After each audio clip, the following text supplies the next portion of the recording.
to the what do we say? The AccuHealth MJ Notcast.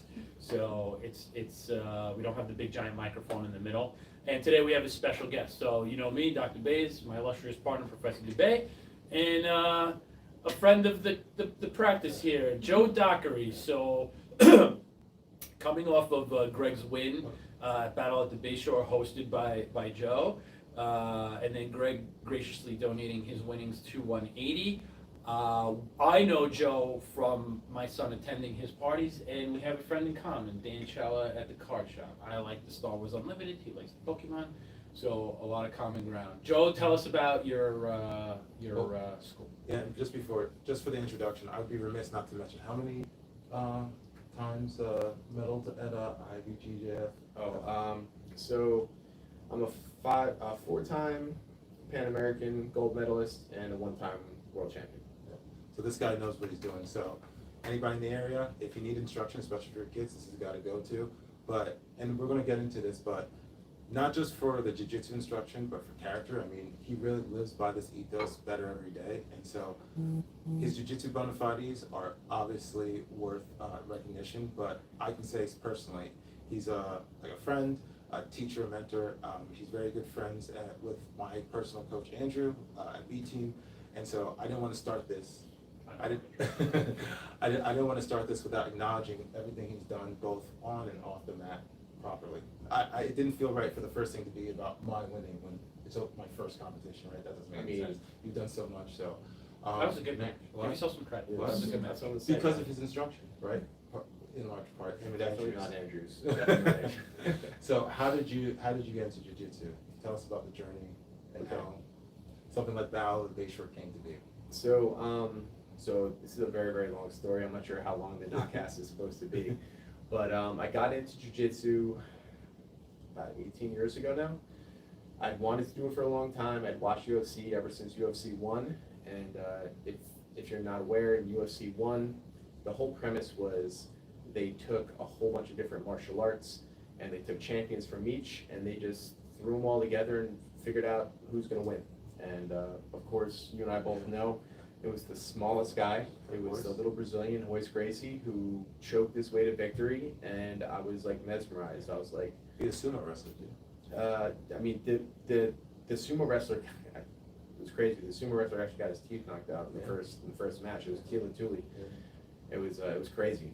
And of course, like little Royce, not that he was little, he's basically about my size, but he went out and he crushed everybody, and then he went out and in the second one he did it again, and being a smaller kid, I always wanted to kind of have that superpower to deal with, like, I'm not going to say I had a hard upbringing because I have an incredible family and an incredible support system, but growing up I did have a really bad stuttering problem, and so when you can't necessarily defend yourself from bullies verbally, you have to use your hands. Yeah. So seeing Royce and what he did, that's the superpower I wanted, because I mean now I'm much better. Still when I get excited I'll stutter from time to time, but it took me a while to get into it. I met a guy named John Zumo. John's an incredible dude, still a friend of mine.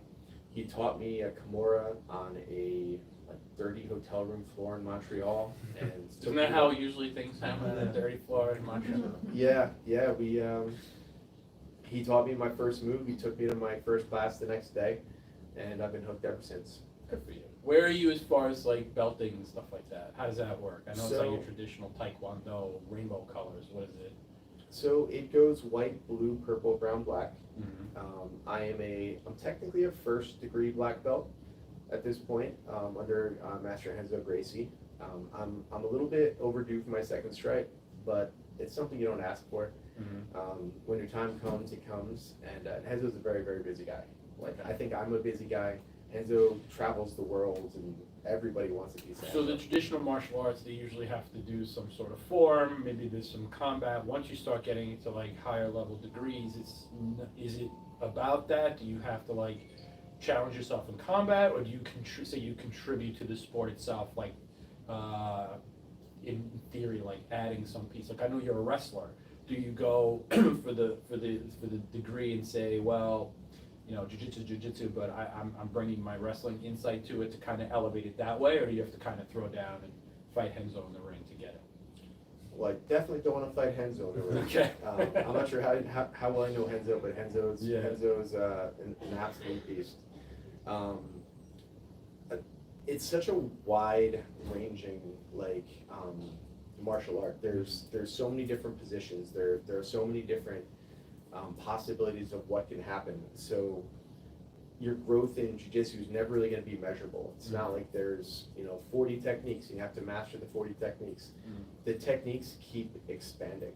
Like there's at this point literally millions of people out there studying the martial art, coming up with, like right now there's somebody in Australia coming up with a brand new position that they're going to bring to a competition and crush everybody with, and then everybody else has to then look at that, study it, and problem solve. So it's like a never-ending problem. So as far as like growth in belts and degree, at my point, do I still go out there and compete and kind of prove to everybody who I am? Like to a degree, I kind of have to, because a lot of people look at me and like, oh, that's just a nice guy that likes Pokemon, and so they may start to think I'm not necessarily who I can be.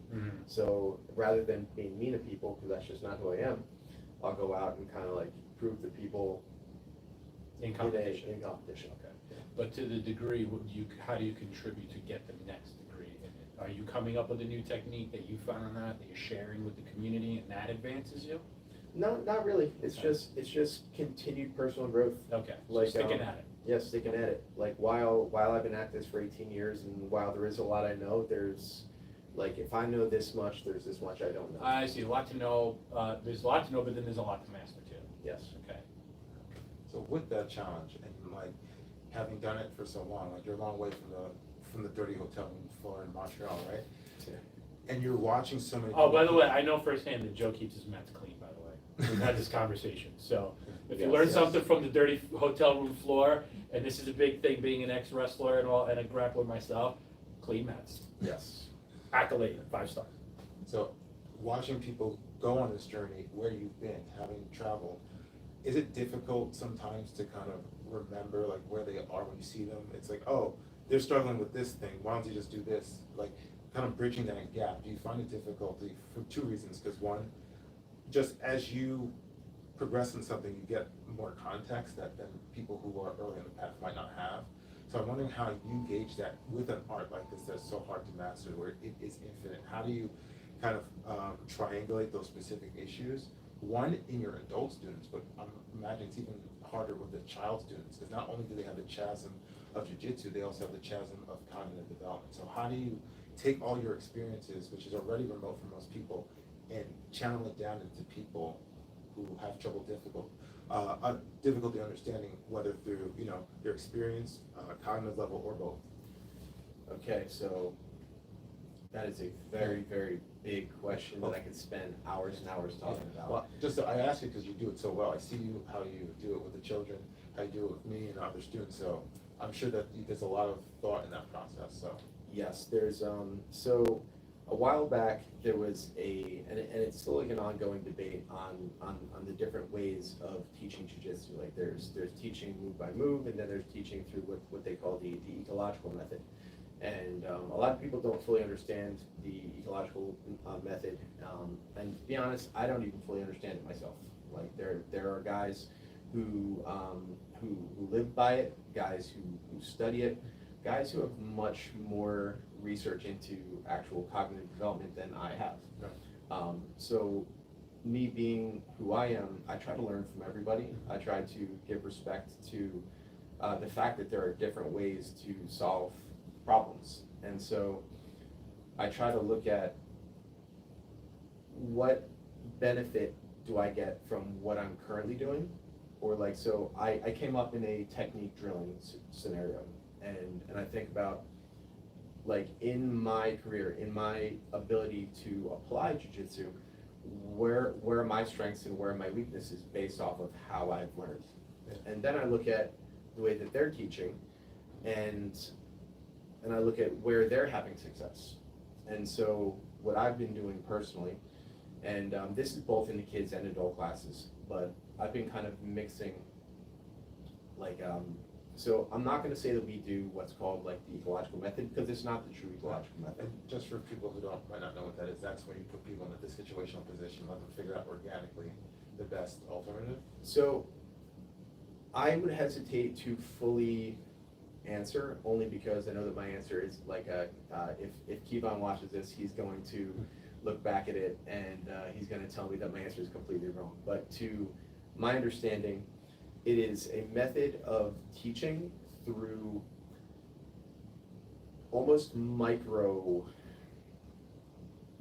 very, very specific training. Like, for example, if you're teaching a leg lock, okay, for example, you're going to teach ways of controlling the leg lock. You're going to teach, and so you'll put together a game that's about holding a position or transitioning between positions. Okay, then you will put together a game where, and the thing is, in both people in this scenario are working their side of the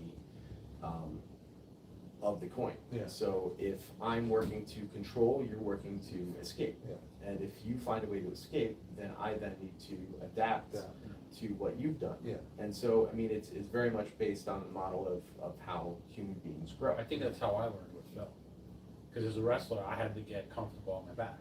So what I did, and probably to the sacrifice of learning the true form of the bond or grappling, all I did was work on getting out of being mounted. And that's all, that's like the career. And we did some technique, like, armbar, leg lock, heel lock, blah, blah, blah, blah, heel hook, all that stuff. But really what I did to get comfortable out of wrestling, from wrestling, is learn to get out of being mounted. And then maybe a little side right. I mean, but we work from that and going into situations. So I think I have a little bit more experience with the ecological as opposed to saying, this is an armbar, this is, but I do, I've been on one of your classes and I see that sort of like drilling, Yeah, so. Which so is the flip side is, there are ways, so like, and again, some people will disagree with this and they're more than welcome to, but there are certain ways that the guys who are currently out there crushing it at the world level tend to do things, the ways that tend to be most efficient. They're Now, more ecological, you're saying? No, No. I'm saying if meta. you look, yes, like more at the meta, there are guys that are using techniques and they're doing it in a very specific way. They have very specific details that they pass on from teacher to student, or honestly from student to student. And I have students at my school that bring techniques to me. And so I also, like, as the teacher, am often a student. And my students also reverse roles. Yeah. That's something you're not going to hear from a lot of people, because usually like the head professor is, he is who he is, he knows everything. I don't. Well, and I told Joe beforehand I was going to embarrass him, and this is actually a perfect opportunity. No, because we were actually having that discussion candidly the other night, where a student was telling you, Jaden was telling you how he appreciates that he appreciates that you're willing to take new information, that you're not going to stand on your position and say, I'm too good to know this, or even, which I feel like I appreciate and the other lower belts appreciate, is that you won't let your lack of knowledge about something, in the rare cases that happens, you won't let that stop us from exploring, because we've seen that, right? It's like, oh, the teacher doesn't know about leg locks. It's not like, oh, let's go find out about leg locks. It's leg locks aren't good. Don't worry about leg locks, right? Or it's not a real technique. And I feel like your willingness to put yourself in that position, not only for yourself, but realizing it's good for your students too, because the more that you know, the more you can get to them. Like realizing that it's an altruistic thing, but as that student was pointing out the other way, that in other schools, sometimes the ego of the master can get in the, so how do you avoid that? What's the process? Because, you're clearly successful, but I'm sure it takes like a method to make sure, like, I'm always like, am I not exploring this because it's really not what's right, or am I not exploring it for other reasons? I feel like everybody has to, when you're in position of people, you have to make sure that the decisions are because you want others to succeed instead of just like your personal brand. I feel like you ride that line very well. And so, I think the key word to that would just be honesty. Like, I have to be honest with who I am, and I have to really look at it from an outside perspective. And one of the ways that I've always kind of prepared myself to compete, and not to say that competition is like the end all be all way of really judging yourself, but what I do to prepare myself is I think, well, how would I beat me? What are my weaknesses? So I'm constantly looking at my weaknesses, and I'm constantly trying to improve them so that those things are no longer weaknesses. So, whereas there was a time where there was a time where I couldn't wrestle. Mm. And so what did I do? I reached out to, actually I ran into one of my little brother's friends at a party at my little brother's house, and he wrestled Division I, and so I started wrestling with him, and I went from terrible at wrestling to halfway decent. And now I'm fortunate enough, one of the students at our school is a Division III All-American wrestler, and he gave me a compliment on my wrestling last week, and I was like, oh well, man, that was it's really cool. Like it's you if you think you know everything, you essentially know nothing. Mm. You know. Yeah, that everybody knows you can't learn anything, right? If you feel like you know everything, you can't learn anymore, and that's what it all is. So, we've done some events with Joe. We came down, we did some acupuncture, we had a clinic there. One of the things I find very interesting is I got a lot of feedback about people who don't like needles, who are riddled with tattoos and having their arms wrenched out of their sockets. So you've had acupuncture. Mm-hmm. Could you inform everybody about how it doesn't hurt worse than getting your arm wrenched out or having a tattoo? And what's your experience with acupuncture? So, well, first and foremost, if you are training any martial art at a place where you're getting beat up, you're probably in the wrong school. Okay, like the training room isn't the competition room. You should not be fighting. You should not be leaving. Sorry, Jay Fournier, you should not be leaving with black eyes every day. You should be focused on learning. Now, that being said, I know you're just kind of kidding about that, but I thoroughly enjoy. No, that's a good point. When you go to a place, you shouldn't leave worse than you are, but let's just say we are training a rough sort of, there's a possibility you get a stinger. I used to wrestle, I get a stinger, you're out for a week or whatever, a couple days. Oh yeah. Things like that happen, right? It's a combat sport, so let's face it. Sometimes you need a little intervention, whatever that is, PT, chiropractic, acupuncture. Yeah, so I've always been a big fan of recovery, and it wasn't until recently, last couple months, where I started looking into acupuncture. You know, having met Greg, and Greg actually helped me out a lot before, I believe it was the last competition I did. The last competition I did was last year. I did my weight class, and I did what's called the absolute class, and the absolute's like the winners of all the weight classes get to go up against each other to see who's like the champ. Well, like 2 days before the competition, my shoulder was out of the socket, and I didn't even know it. It just hurt for like a week. My friend Paul is an acupuncture, or not acupuncture, a chiropractor, like popped it back in for me one night, and then the next night, Greg came and he it was insane. It was, everything was like locked up in my shoulder, and Greg popped in a couple needles, and like, you know, it literally feels like you're like just tapping, and then you sit there and you relax for a little while, and next thing I knew, after whatever it was, 15 minutes, a half hour, like I felt much better, and I went from barely having any range of motion to being able to, I literally climbed a giant that day, and I didn't feel great the day after. Yeah, we talked about that. But that was also like, you know, like you were able to, what happened sold me completely on acupuncture. So you heard it here, right? If Yeah. you're competing and you want to be tip-top, acupuncture. So you have some event you're trying to Just so promote? people don't think I'm irresponsible, I just want people to know, I did Yes. say something. Yes. So Greg said, listen, I can give you this range of motion, and I can make this feel much better. But if you go out Right. Yes. and explicitly do the absolute division, it's gonna go back to injured again. Yeah. That is a clear thing. One of the things with injury is we require rest. When you get sick, they tell you don't go. What do they tell you? Go home and run a marathon? No. Yeah. The same thing with like trauma and recovery is you need to kind of take that time and improve. But getting back to say you have an event that you're looking to talk about or promote? I do. Okay. So should we go into the 180 stuff now? What? Or- Before we did, I actually wanted to highlight though, the event. was that I actually wanted to just ask you, because I see that you do so much in the community.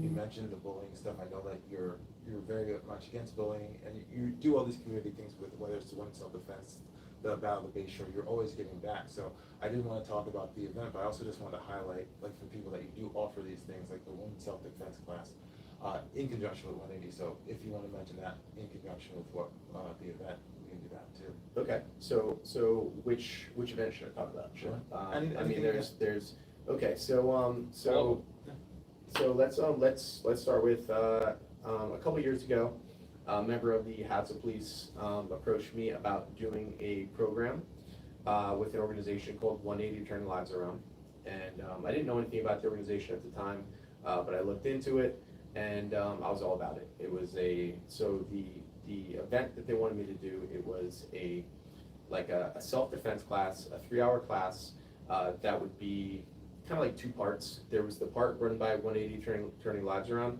and then there would be my part. In their part, they'd be teaching young women, like high school and college age, about like the realities of what can happen to them at college. Okay, now like I grew up in Hazlitt. Hazlitt's an awesome place to grow up, and like the kids that I thought were bad were nothing compared to some of the people that I came across in college. Mm-hmm. So whereas I thought that those people only existed on Saved by the Bell, in fact they did exist, and they looked like normal people. You know, they didn't look like the villains that, like, oh, that guy in Saved by the Bell is clearly the bad guy. No, like they looked like any of us.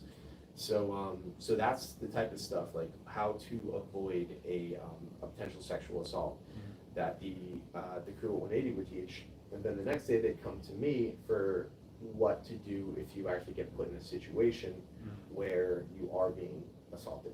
So for the last couple of years now, every single year, I've been teaching young ladies how to beat up people who deserve it, and escape from potentially dangerous situations fully intact, both emotionally and physically. And that's coming up on, so I was actually just talking to Charlie, who's the police officer that I always work with. The 180 portion is going to be on April 4th, and my portion is going to be on April 6th. And as far as I know, it's open to any women between high school and college age. Yeah, and I mean, I Yeah. don't know. All right, And then, go ahead. and then this Saturday down in Asbury Park, the same organization is having a fundraiser. 180. It is at the House of Independence at 1 o'clock in Asbury Park. They're raising money for 180. All the money will go to 180 domestic violence victims and sexual abuse survivors. That's primarily who they work with. And Doc mentioned it also. Due to the success of Battle of the Bay Shore, which was a tournament that was held 2 weeks ago? It was 2 weeks Yeah, ago. 2 weeks ago. And Joe generously organizing for all the participants to get some bit of money and for the awards, because I was lucky enough to get Fight of the Night. For those of you who don't know, that I'm going to donate that and some money that we were able to raise over the last 2 weeks to 180 as well. So it's a really good organization that Joe has been sponsoring and supporting. One of the many things that he does to help the community get stronger. And so seeing that, we wanted to do a report, and we think it's a very good organization for our followers to support, because quite frankly, it really doesn't make sense for Dr. Bays, right, helping families get grow for 20 years, helping women get pregnant and stay pregnant and deliver healthy children. It doesn't make sense for him to be doing that work, for them to go out into a world in which they will be assaulted and harmed, whether by strangers or even sometimes their own family. So we wanted to make sure that our efforts here are truly impactful and not being undone due to the lack of self-control and for some people who don't know how to treat women correctly. I will also add to that in this practice, trauma is a big piece of the puzzle, especially if we're talking about anxiety and things of that nature. Because when you're dealing with women's health, you will see that anxiety, one symptom, is a big piece of the puzzle. And if you don't acknowledge a history of trauma and get that patient the right help that they need, then we're just palliative like everything else, like a pharmaceutical. The most important thing is critically to get that kind of care, the right kind of care. Even though we can manage physical symptoms, it's the emotional work that needs to get done. The one thing that I will add is the final question for today is, Joe, do you have any new Nerf guns in the arsenal for the parties? Do I have any new ones? No, honestly, there are no new types of guns, but my favorite one to use is it's magazine fed. If it's 12, it's like Okay, the pump one with the round balls? Yep, Yeah, that's yep. the good one. yeah, that's You don't have the big one I with the think- motorized, that's the birthday boy gets that one, right? that is actually Watch what that is. one, keep it clean, cause it's discontinued, so I make know. sure you're treating it well, cause I know. that's the real winner there. Anyway, I think we're gonna close it here, I wanna thank I Joe. actually have one last Do you have question. one last? Who taught you, who's the one behind the wrist lock, Joe, between you and Andrew? Well, so I started wrist locking people a long time ago because it was so for like many guys probably won't know that like wrist locks are considered very like dirty moves. So you're not allowed to do Jiu-jitsu. wrist locks in? No, you're allowed. You're just gonna be judged. You're gonna be very much judged. So like I don't really care. You know, like I think my like I stand on my regular character. And when it comes down to it, like jiu-jitsu is about leveraging large muscle groups against Mhm. small muscle groups. Yeah. So realistically, if I It's can not like a leverage, fish hook, Yeah, or any well- kick in the nuts, you know, I mean, it's a wrist lock, right? So funny you mentioned fish hooks. My first tournament ever, I got fish hooked. So yeah, it was crazy. Like I got fish hooked, and I look up the referee, and I make this little symbol with my finger, and he's like, yeah. I remember the dirty move in wrestling was the hard crossface. The yeah, hard that's- crossface that and happens. being 16 with braces, that was not fun. Yeah. So I told my mother immediately I wanted to pull them off for my wrestling career. So yeah, don't wear braces in wrestling. Anyway, When can we, your Nerf parties and things of that nature? Okay, so like in addition to our kids classes at Bayshore, which we start at 3 years old, we have a 3 to 5 year old program. It's kind of like a mommy or daddy me class. Then we have a 5 to 7 and an 8+ class. In addition to that, we do a whole bunch of kids programming. I really started kids programming after COVID because I saw that a lot of the kids had social issues, whether it was social anxiety or just like their ability to kind of connect socially was not what I remembered being a kid myself. So we do like, for example, on this Friday night, we're doing like a kids Pokemon night, and it's essentially for kids to come in and just socialize with other kids with a common hobby. We do, you talk about like the Nerf parties. I just did 2 this past weekend. I did another they're one fun. this weekend. I've been to a bunch of them. Yeah, our Nerf parties are fun because unlike most kids' parties, when you go and you just kind of sit there generally miserably, or like you look for the most tolerable other parent that's there and you converse for an hour or I two. like how you use the leaf blower to blow out the candles and use the analogy of like spreading germs. Yep. And correlate that to how clean your mats are. So Yeah, yeah. if you like, if you're a nice clean place, Joe, not only is he got clean mats, he's also got clean cakes too. So. Yeah, yes. All right, Greg, what do you think? finest Can we gourmet call this one? Costco Yeah. cakes. All right. Thank you for following the Notcast. Thank you for Joe for coming down. Do the socials and reach out to look into Bayshore Jiu-Jitsu. It's an amazing place, and we'll see you next week. Thank you. You're welcome. It's my pleasure. I know you said you had a private, it's 2:45, 2:53. If you